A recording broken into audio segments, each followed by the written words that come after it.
سلاحي، يا قاتل يا مقتول. اليوم قناة الليبية مش هتاخدوها، قناة الشبابية، قناة الجماهيرية، طرابلس، ليبيا كلها مش هتاخدوها.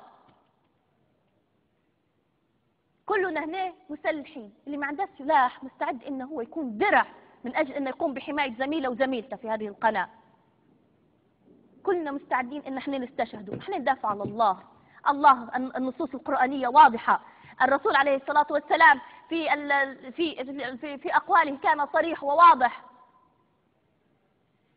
أي جهاد تتكلموا عليه؟